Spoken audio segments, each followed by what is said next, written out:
Good morning friends. आज के আমরা সকাল সকালই কাফের গাঁওয়ের হোমস্টে থেকে ৮টার মধ্যেই বেরিয়ে পড়েছি দার্জিলিং এর উদ্দেশ্যে। আমরা বর্তমানে চলেছি দার্জিলিং এর পথেই। এই পথে আমরা দু চারটে স্পট দেখব, যেমন লাভার্স ভিউ পয়েন্ট, আপনার পেশক টি এস্টেট এবং লামাহাট্টা। তারপর আমরা ঘুম স্টেশন হয়ে এবং ঘুম মনেস্ট্রি হয়ে আমরা যথারীতি বিকেলের মধ্যেই দার্জিলিং এর হোটেলে পৌঁছে যাব।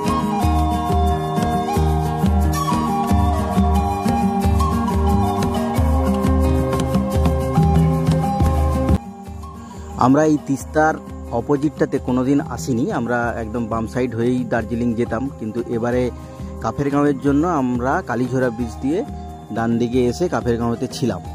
তো কাফের গাঁও থেকে যে এই দার্জিলিংয়ের রাস্তাটা, এটা জানলাম যে ন্যাশনাল হাইওয়ে। তো এই রাস্তাটার আমি ছবি না করে থাকতে পারলাম না, এত সুন্দর ভিউ। কারণ পাহাড়ের প্রতিটা মোড়েই কিন্তু বিভিন্ন ধরনের আকর্ষণীয় ভিউ থাকে, কিন্তু এই দিকটা একটু আলাদা রকম।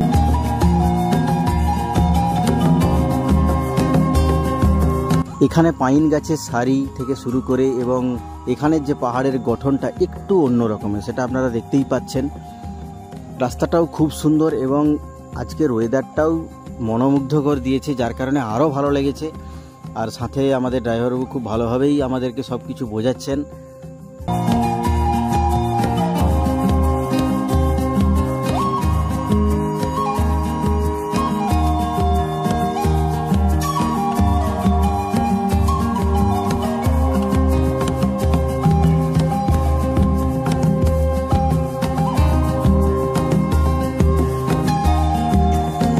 আমরা এই রাস্তা দিয়ে যেতে যেতে একটা জিনিস লক্ষ্য করছি, এই দিকটাতে তেমন একটা গাড়ি ঘোড়া চলে না, আপনারা দেখতেই পাচ্ছেন। যদিও এগুলো হচ্ছে দার্জিলিংয়ের অফবিট স্টেশন, তো বিভিন্ন মানুষ এখানে সময় কাটানোর জন্য আসেন, একাকিত্ব কাটানোর জন্য আসেন। সত্যি এই জায়গাটা তার জন্য একদম সঠিক জায়গা।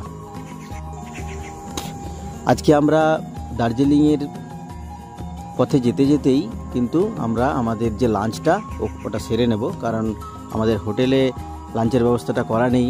লাঞ্চের ব্যবস্থা থাকলে একটা কি সমস্যা হয়, আমরা বিভিন্ন স্পট দেখতে দেখতে যখন হোটেলে পৌঁছাবো তখন আর খাওয়ার কোনো এনার্জি থাকে না, কারণ বিকেল হয়ে যায়। সে কারণে আমরা যদি রাস্তায় এই লাঞ্চের ব্যবস্থাটা করে নিই, তাহলে আমাদের মাথায় ওই চিন্তাটা থাকে না যে আমাদেরকে হোটেলে গিয়ে খেতে হবে, আবার আরও ভালোভাবে আমরা ঘুরতে পারি। তো আমার এই ছোট্ট ভিডিওটাতে আপনাদেরকে দেখানোর চেষ্টা করেছি যে এখানে রাস্তাটা কেমন এবং এখানের যে পাহাড়ের গঠন এবং পাইনের যে জঙ্গল কেমন দেখতে, সেটা আপনাদেরকে এই ছোট্ট ভিডিওর মাধ্যমে দেখিয়েছি। আশা করছি ভিডিওটি ভালো লাগবে আপনাদের।